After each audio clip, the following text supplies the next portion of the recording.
I feel like I see it, and I'm on track to Do the thing. doing the thing, like leading other people to do great things, but also at the same time, it's like, oh, I could do that. Hey, it's Morgan, and welcome to season 2 of Permission Podcast. This season, we're not playing it safe. We're not editing the truth to make it easier to swallow. We're not shrinking it, softening it, or wrapping it up with something more acceptable. This season is where we say it, even when it's uncomfortable, when it changes us, and even when it costs us. Because the truth is, the version of you that everyone understands is usually the version that's been filtered. And I'm not interested in that anymore. This season is about unlearning the rules you didn't realize you were following. The ones that told you who to be, how to love, how to show up, how much you want. It's about taking your voice back, your standards back, and your identity back. Fully, unapologetically, in real time. We're talking about the things people feel but don't always say out loud, desires, boundaries, relationships, identity, power, the messy middle of becoming someone new, not the polished version of it, the real one. So if you've been feeling that quiet pull, like something in your life doesn't quite fit anymore, this is your space. Not to become someone else, but to come back to yourself. This is Permission Podcast. And I'm so glad that you're here. Hello, welcome to another episode of Permission Podcast. I'm so excited for today's guest. Today's conversation is with someone who has impacted my life deeply, personally and professionally, in a way I understand what it really looks like to build something with intention.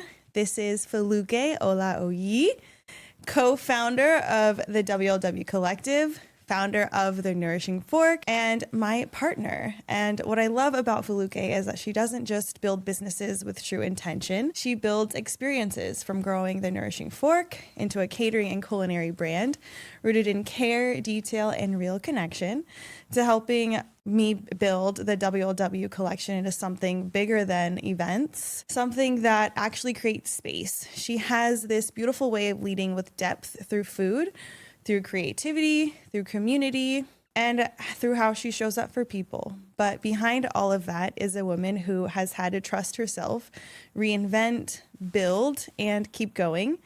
And today's conversation is about what it really looks like to create, to love, to lead, and to build something meaningful without losing yourself in the process. Ba-dum-bum. That was a lot. Yeah, it was. How are you feeling? I feel good. You feel good? Yeah, it's my first podcast, but I'm ready. You're killing it. I would love to start by, one, I would love for you to say your name loud and clear so that people listening can hear the beauty behind your name, and then maybe tell us what it means.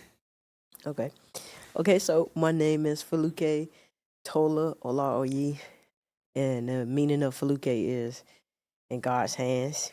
And the origin? It's Nigerian. My dad is Nigerian, born and raised in Lagos, Nigeria. Great. That's that. Okay, so a couple questions to kind of lead into the episode and have you kind of just get into your voice. Mm-hmm. When you look at your life right now, what feels the loudest? I think what feels the loudest right now is my body. I mean, I feel like the loudest is voices in my head. I mean, building the business is, everybody know, as an entrepreneur, you get tested on a lot of levels. Mm-hmm. And it's constantly voices in your head that's so loud, that's screaming, it's too hard, it's too much, it's just, you're not enough. I think right now, that's the loudest thing that's in my life right now, is just voices telling me things that I shouldn't be listening to, I think. Because I feel like I'm just at a new level in my life when it comes to business, my relationships. Like, I never been here before. Yeah. And so it's like they always say, you got to shed that old person to be able to step into something new. So it's kind of like grieving the old Fluke, so I can go into something new. But you always going to have them voices that's telling you, no. Like that. Stay back. Self-sabotage kind of talk in your head. Stay safe. And we don't do that. Yeah, we can't do that. What version, speaking of the shedding, what would you say is, what version of you has had to outgrow or shed to get to the version of you right now? And be honest. Like shedding? Well, I had to shed anything but tears. Nah, the things I had to shed. Just like, Or maybe this is old habits that you've had to let go of, or people that you've had to let go of, versions of yourself that you've had to mourn and grow from to get to the Foluke that's sitting in the chair right now. I mean, to be honest, I don't really think I fully shed it enough. Like, I still don't think, like, I'm at this is Foluke that I am right now. I feel like it's a lot of things I need to shed to get to that point. I feel like I kind of been just like coasting at this Foluke, and because it's always been safe. But like us being in a relationship and just having a business, but hey, Fluke, you can't run it like this no more. You got to do it like this. So I feel like I'm just starting to come into that. I don't think I really did too much shedding. So I can't really answer that question because, I mean, obviously, yes, certain things like I might switch up my diet or maybe I'll continue to be more consistent here, going to the gym, like little stuff like that. But as far as digging deeper and getting rid of bad habits or something like that, like our Can you name a bad habit? self-doubt, not thinking like what I'm doing is enough. Like I always feel like people can tell me that I'm doing good, but it's always this voice in my head being like, maybe they lying. How do you think? Like, why? I don't know. Tell her to go. Tell that little voice to go.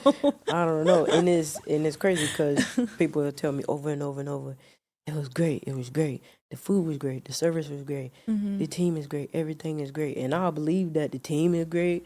I believe that everything was great, but it's just always some voice in my head saying, hey, you could do better. You could do better. And I can, but Kind of like that. Just thinking that it could have been a little bit better. But do you actually accept and soak in that these events and these opportunities and these conversations that you're having are like uplifting you and bringing you to these new levels? Do you acknowledge that? Do you take a second to soak that in?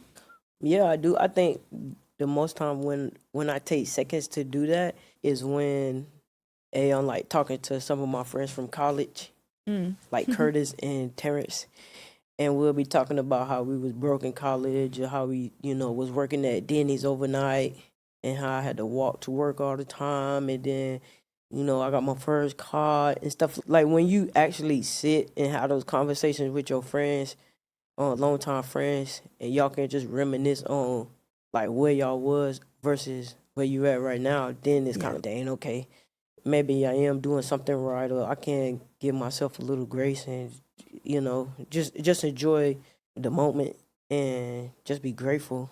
I'm always grateful for, but Yeah. I think too that sometimes even as being a woman, sometimes we have to hear the numbers. And in what, 2 years your business has grown to 6 figures? How does that feel? I mean, it feels good, but I feel like I want to be able to make more money for me, so that way I can start investing in the other things. Yeah. Yeah, I mean, it feels good because that also go to show I can pay other people too, and I can give other people opportunity, and they making money. And I mean, yes, I'm making money too. I can honestly say I haven't had to go and pick up another side job. Or going on Insta work to sign up and work at the stadium on the weekends or during the week because I just been busy with my business. Yeah. So now that you are, actively building Nourishing Fork, can you name some of the changes that you have seen in yourself? Some of the positive changes that have occurred since starting the business? Because I would say that any entrepreneur knows that you go through seasons where you do have to level up or kind of change or evolve. Can you pinpoint any that really speak out to you? It's just always pouring it back into yourself. Getting up, going to the gym matters. Drinking water matters. Eating matters. Who told you that? Yeah. Taking the vitamins. Who told you that? Yeah. Just breathing, Mm-hmm. watching what you eat, being able to go to certain things, but also know you don't have to go to everything. You don't have to be outside all the time. You're not required to be in every room, just the ones that count. I think that those are the things that I had to change because you said, right? That's what you was asking. Yeah. How did building the Nourishing Fork, building your business, change how you saw yourself? Yeah, it's just cutting off other people access to me, and me just going out, wasting my time, just being more intentional about where I was spending my time, and just being more intentional about, morning routines. If I'm gonna get up, go to the gym, stick to the routine and meditate. And yeah. And you were saying that at this point of your business, it's not just about you because you're giving opportunity to other people. And so it requires a level of responsibility even more. I mean, it's like having a kid. If you don't take care of the kid doesn't survive. If you don't take care of your business, the business doesn't survive. But it's not just you and the business anymore. It's the people that are associated with your business, your support. So if you don't show up, then they don't have the opportunity. Yeah, 100%. And so I guess my question to you is, when you look in the mirror, do you see this bigger reasoning to show up? Do you see that? Yeah, I see it. Do I accept it all the time? I feel like sometimes it's like big shoes to step in. I remember in Maine, Josh asked me, he was like, do you consider yourself a chef? And why? And when? And it's almost like the same thing as being a boss or being a leader. Like, when can you really claim that name? And I mean, that was some years ago, and I was like, well, I don't know if I can really consider myself a chef yet. And he was like, why? I was like, I feel like leaders, chefs, bosses is people when you can actually teach somebody from bring them up, and then they can go off and build their own business or become their own chef, or and you can see it for yourself. So I feel like I see it, and I'm on track to do the thing. Yeah, doing the thing, leading other people to do great things, but also at the same time, it's like, oh, I could do that. Just believing, I don't know. Well, that statement actually leads to my next question, which is really, really good. Where have you had to trust yourself the most? I always be trusting myself. I guess with relationships, I had to trust myself the most. That this was the right decision, rather to grow the relationship or end the relationship. It's like relationships, friendships, jobs, like even quitting my job to start my business. Yeah. I had to trust myself. This was the right decision. This was like, I know what I'm doing. Yeah. There's this saying that you're on this yellow brick road, and it's your yellow brick road. And along the yellow brick road, there's going to be people that want to talk to you. There's going to be adventures that happen. And the only way you can get to the end or the bigness of the yellow brick road is by staying in your lane. And I think in order to stay in your lane, you have to learn to trust yourself and trust that vision that you have. And I feel like your story really amplifies the trust of you knowing and choosing the trajectory of your life. And if you allow the people and the adventures and all the things to distract you, you should enjoy your path. But if you're on this yellow brick road and you go here, you just have to remind yourself to come back and trust yourself, I think, to come back to that. Did you ever, actually, I know this story, but I would love everyone else to know this story of the moment when you did decide to trust yourself and choose, a different path, but that path has led you to where you are right now, a 6-figure business, people that are on your team, and you're constantly booked and constantly busy. I would love to hear that piece of your story that got you on this route. I knew you were going to ask me to tell the story. So it was like summer. It had to be like 2021 actually, because I had just went back to Maine. This is after COVID? Yeah, like in the midst of it. Yeah, because we didn't go to camp 2020. I forgot that part. It was COVID, and so we came back. I spent the whole summer in Maine, and with COVID, it was so many changes in the business, like at UT, like some chefs was leaving, more chefs was coming in. All of these things was happening, and I was at camp, so I didn't really know what was going on. They wanted me to step up and do all of these things because we didn't have an executive chef and we didn't have a catering manager. Everybody was leaving their job. They wanted me to step up and do all of this stuff, but they didn't want to pay me. And I was like, you know, y'all could just put me on salary. I mean, and even at the time, I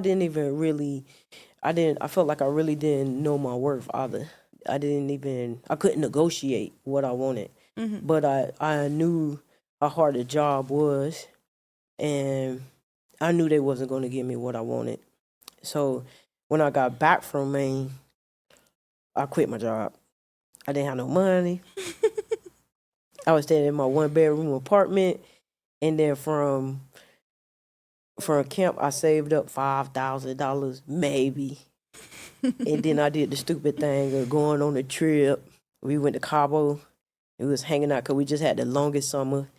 But The time of your life in Cabo. yeah, I did. It was fun. But I was like, I'm quitting my job, and all my friends like, yeah, do it. And I'm like, yeah, I would do it. And so I did. And then for a few months, I was just picking up shifts on InstaWork. And I got connected with some people like an agency that would connect you to clients who needed a chef service. But that wasn't nothing that was consistent enough for me to, make enough money. So I'm doing like 5 different jobs basically. Yeah. It was September, and I kept getting these notices on my apartment door. And I think I was like, 3 weeks late on my rent. And they was like, hey, you're going to have to pay the rent or we're going to have to start this eviction process. And I'm like, man, I never been evicted in my life.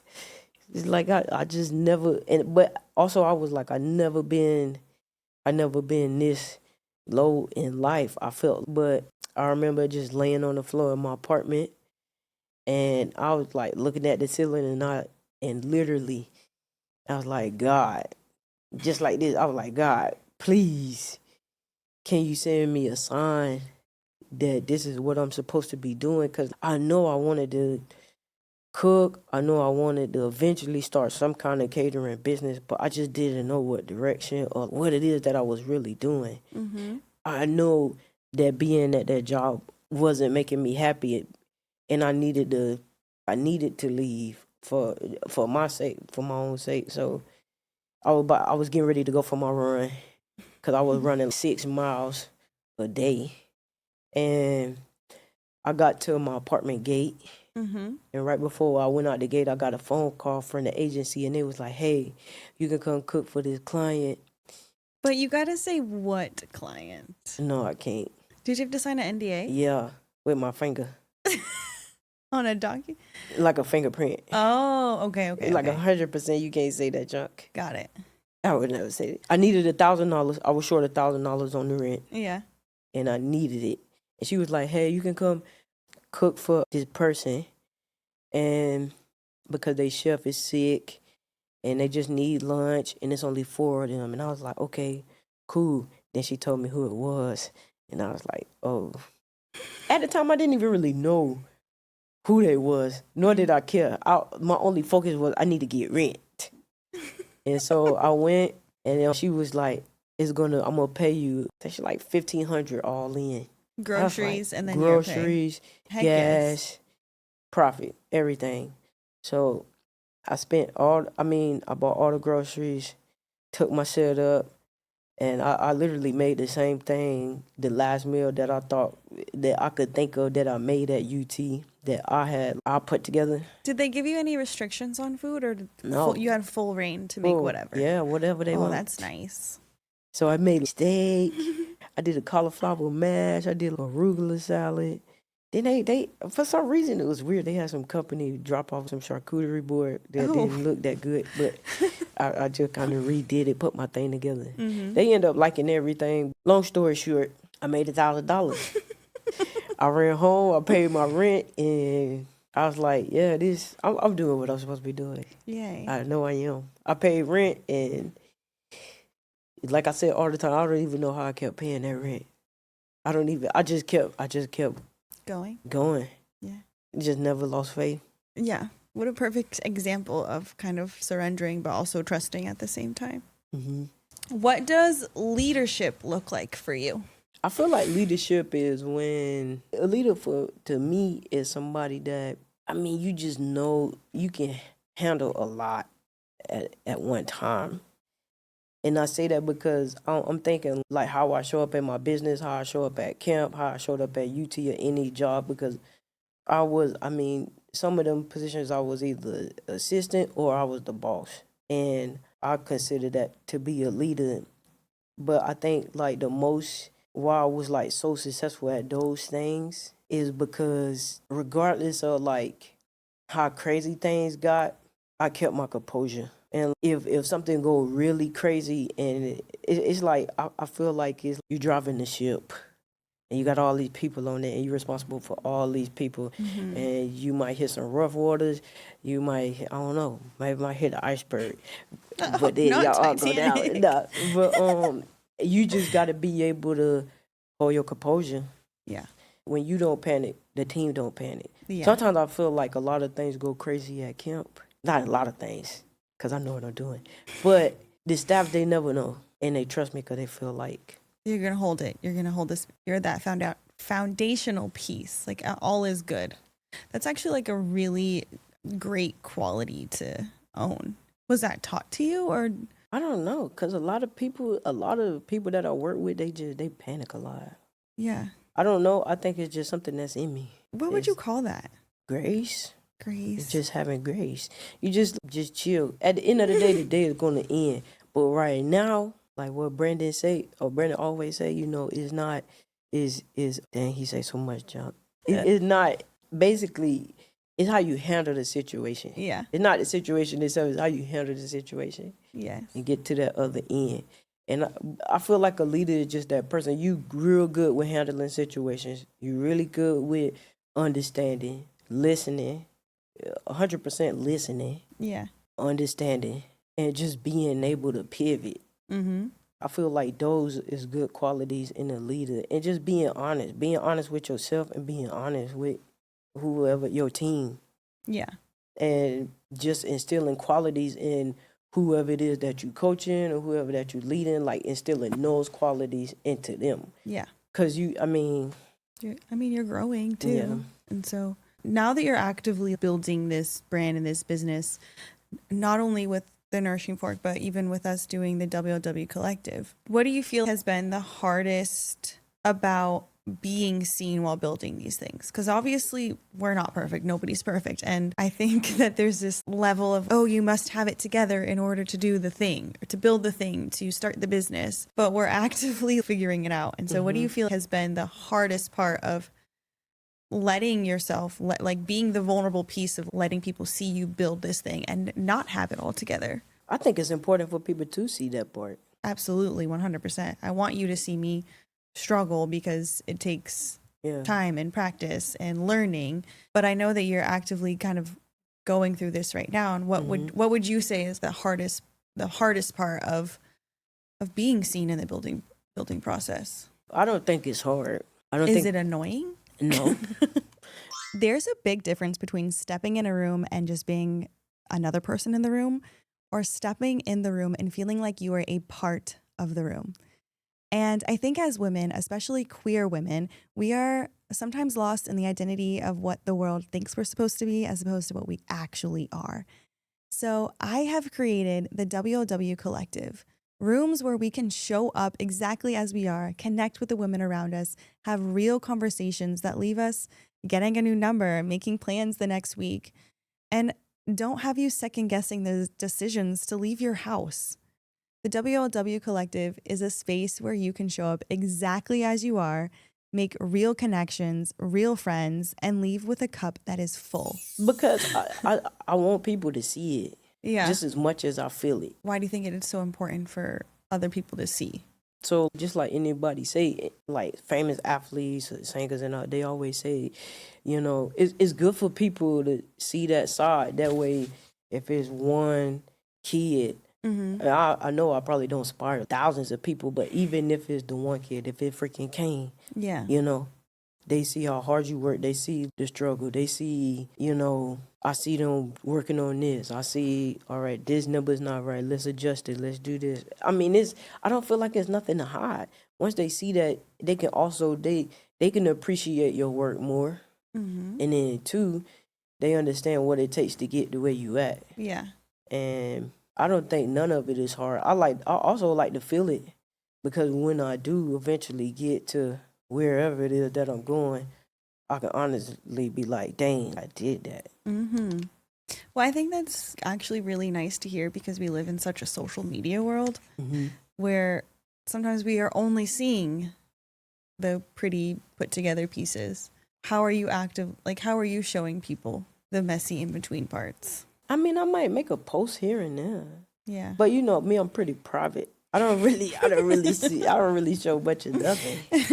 Unless you want to come we'll do a retreat and then they all be in the kitchen. I'm like, yeah, this off the camera stuff. But I mean, the Foluke from Gainesville, Florida. Yeah, right. Hold on. What's that song we were listening to in the car? I'm Mr. Pot Maker. What is it? Mr. Pot Scraper? Oh yeah. What did I say? Pot maker? Just don't. Mr. Pot Scraper. Do the little My dance. boss man, D-Lo. Do the little dance. No.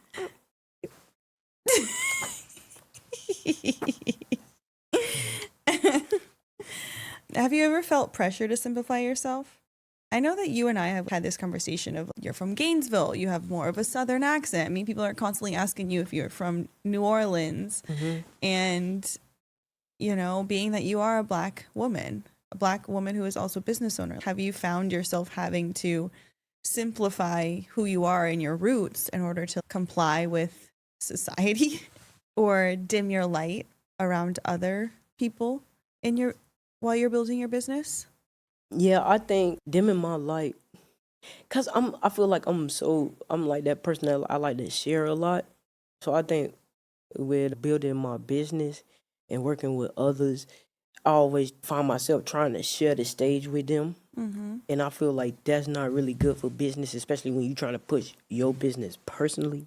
Yeah. You get what I'm saying? Yeah, I get it. I mean, your business isn't necessarily a personal brand, but you have built it from the bottom up. And I think there's a certain level of recognition that is deserved, but you are also in the business of supporting other people. So trying to find that balance of recognizing the support that you're receiving, but while also receiving what you have earned, because you've built it from the bottom up.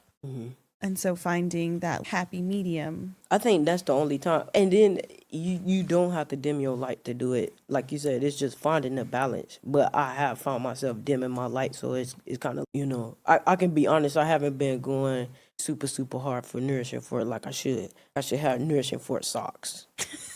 Yes, and hat and stuff like that. This mustard grape combination is killing it. But I feel, and the only reason why I don't is because I always feel like I just need to share the spotlight with whoever it is that I'm doing work with, or if I always feel like I need to go harder for my business. Bottom line. I like how you explain the elevator scenario or the stair scenario between where you're at and where someone who is supporting you in your business. Yeah, I think, and that's why. Because I feel like I've been doing this for a while. Well, I've been running my business for 6 years. But Wait, how long have you been a chef for? In the chef position, like a lead position, it's been like 13. And so like all the knowledge that I know and all the experience that I got doing those jobs, sometimes I'm like, can y'all just shut up and listen? Because I know, I honestly, I'm telling you, it is. I've taken the stairs.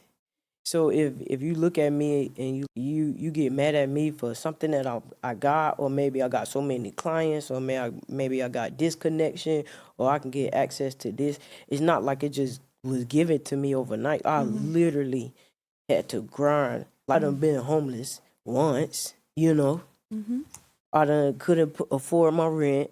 I only was working food jobs so I can eat. I've really been through some stuff. Yeah. I've been tested, and like you said, I do deserve it. Well, all the things that I do have, I deserve it. But I'm still in that spot where, dang, like I want more for myself. That's why I don't even understand why people would even get mad about the stuff that I got. I was like, I'm not even where I'm supposed to be at yet. So Yeah, there's so much more. So much more coming. So I'm going to kind of transition a little bit into the relationship piece of it. Yeah. okay. Nice.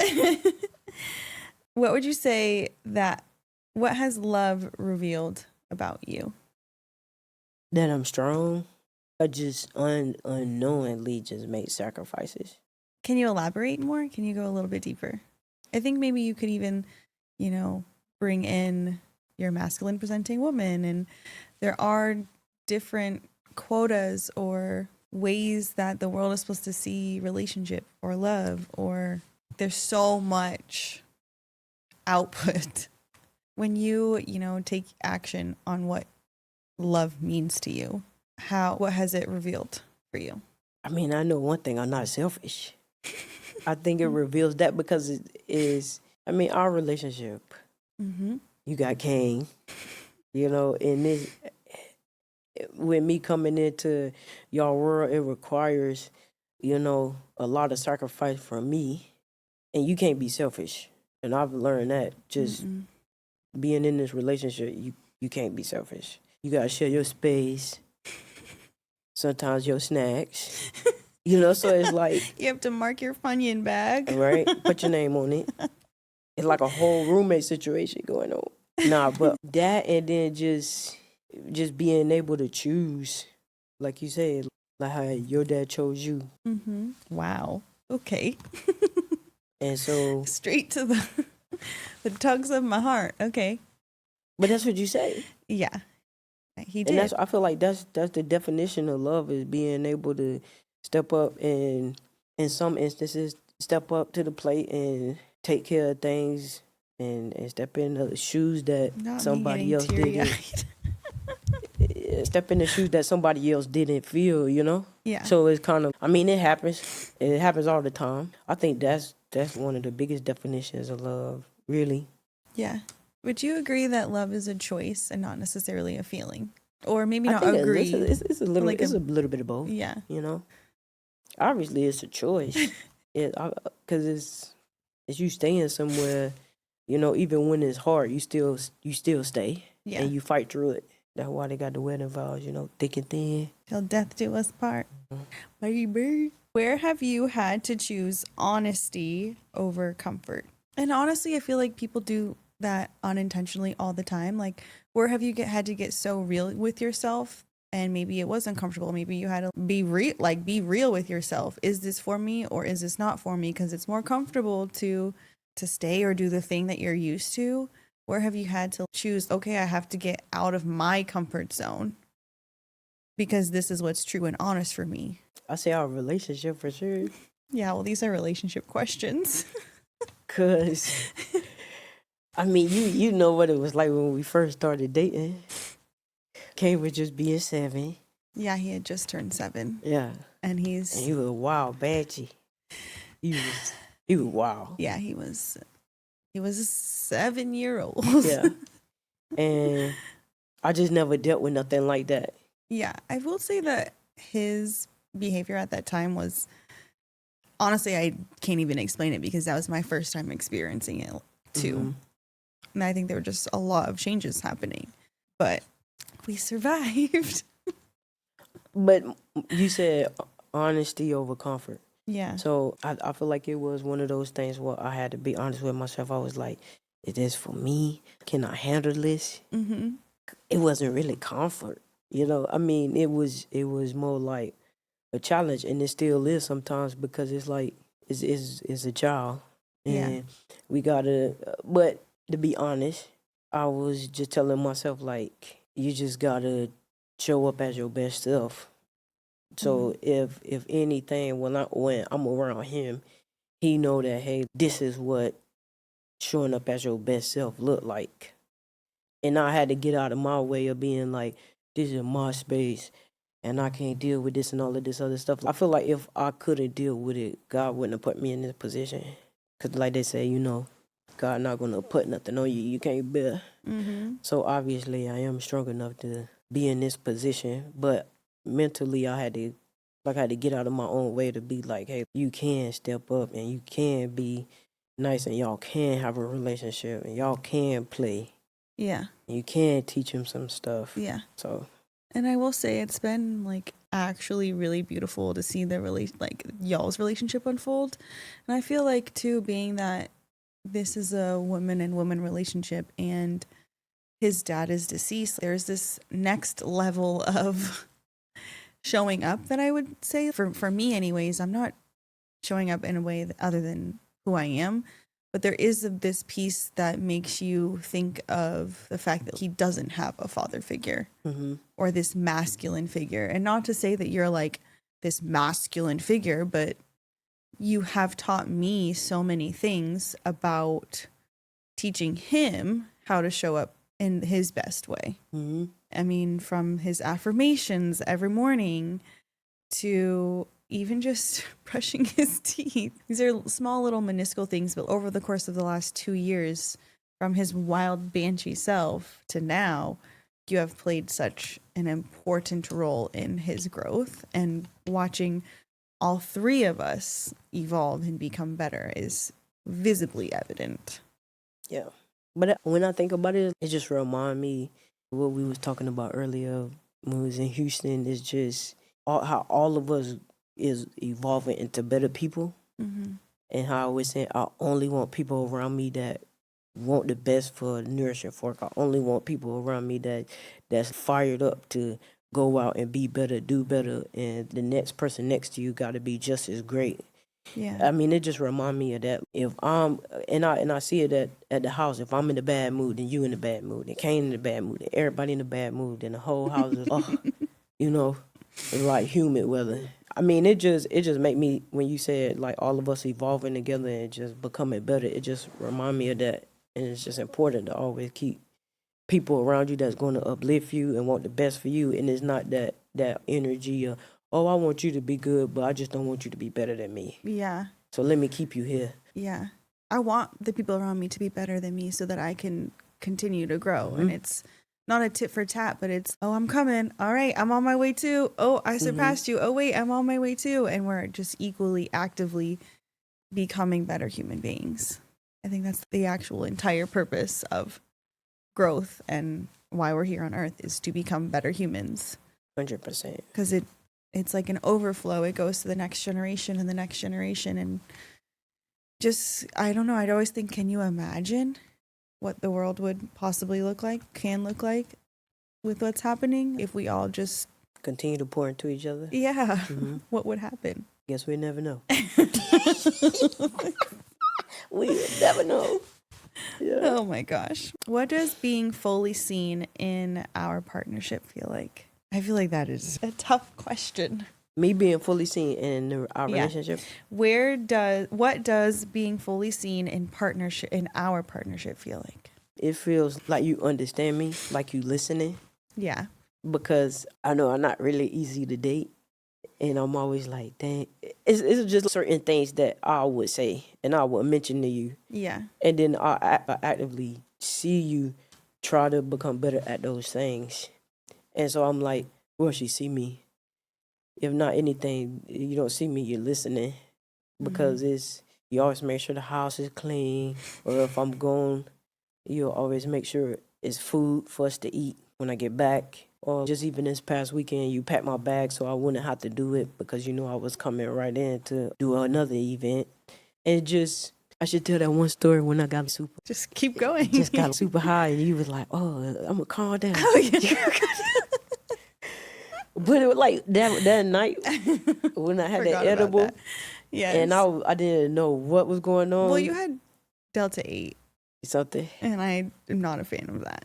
But yes. I'm not a fan of any of it. But I was so vulnerable. It was embarrassing for me. But then again, I was like, wow, I'm embarrassed. I'm with my girlfriend. And, in your own home. Yeah. I was super high. I'm talking directly to the camera. Yeah, you can. And you was like, just do some yoga. And I'm like, what? Just do some yoga at 2 in the I'm like, I morning. can barely breathe, and you want me to do downward dog?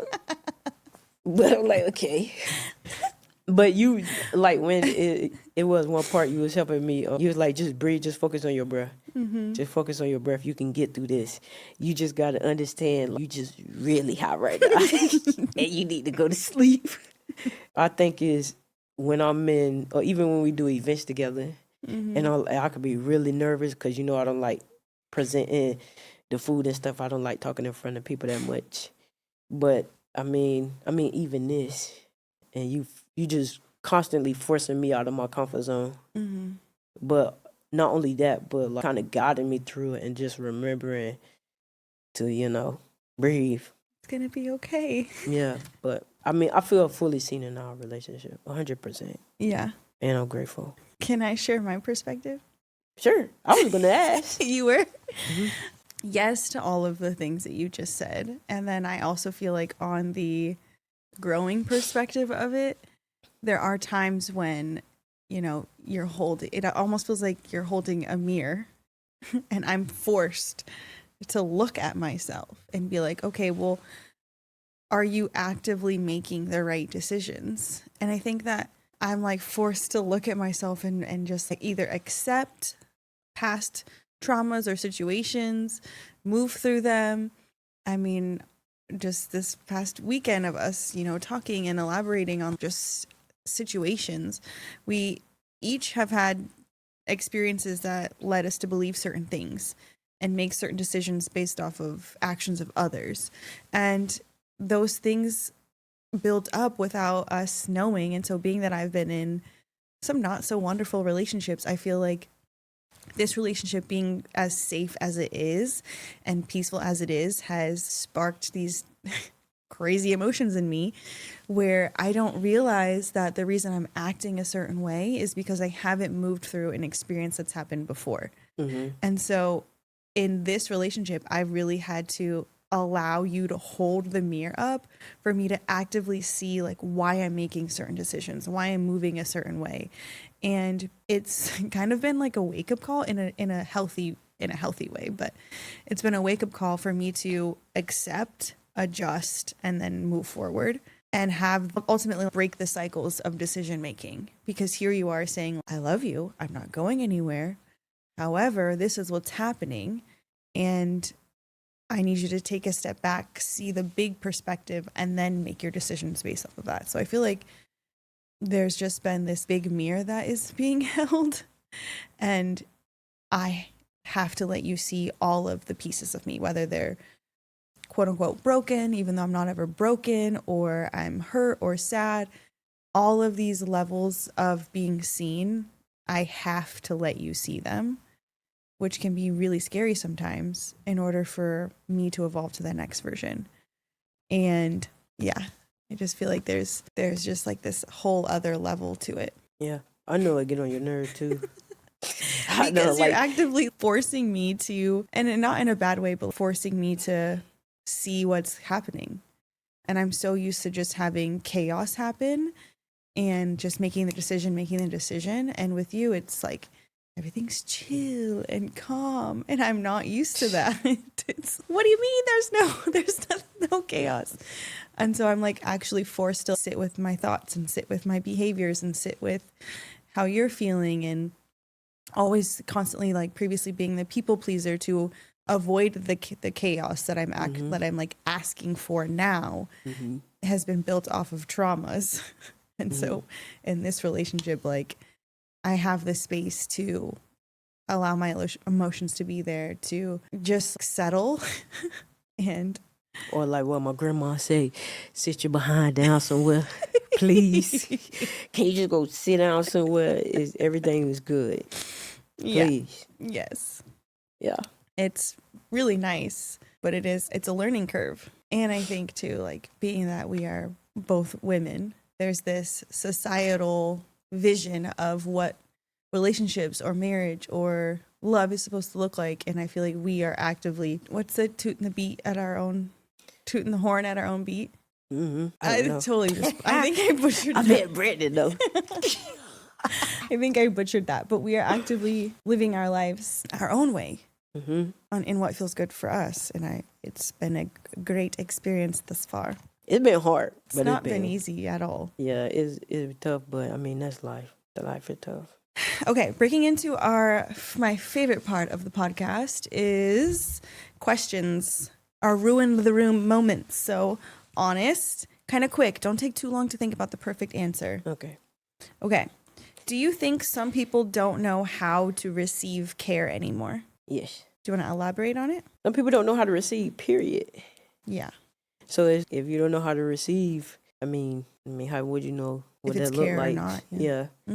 Is constantly being busy just another form of self-neglect? No, I don't think so, because I feel like constantly being busy can be a good thing, because like you becoming something, you becoming a bigger person, or like maybe your business is becoming bigger. But yeah, you should take some time to pour in yourself. I Yeah. think and then too, it can be a form of neglect, because some people be like, well, let me just bury myself in work, so I don't got to deal with all of this inside work that I need to, like therapy or just slowing down, whatever inside stuff or past trauma that you got to deal with. You just keep shoving it down and burying yourself with work. So I feel like it's that, but also being busy doesn't mean that you're trying to avoid something. It's just, you could just be really trying to build something. Yeah.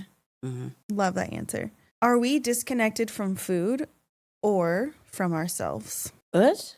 Not me and you, people in general. Do you think that as a collective, we are disconnected from the food, or are we disconnected from ourselves as humans? Both. I feel like a lot of people are disconnected from a lot of things. And then it's a lot to do with technology and stuff. Well, being that you are connected with food and the sourcing of food. Yeah. Because everybody just want to go get some processed stuff. They want some fast food stuff. And life isn't fast food. It's worth chopping down the garlic, chopping up the onions, and letting something sit and stew over time. If your life is fast food all the time, I mean, how many of us even want to eat leftover fast food? Nobody do. That junk get trashed the next day. But I think it is a disconnect. A lot of people is disconnected from food. If you kind of look back at it, I mean, I could talk about that all day.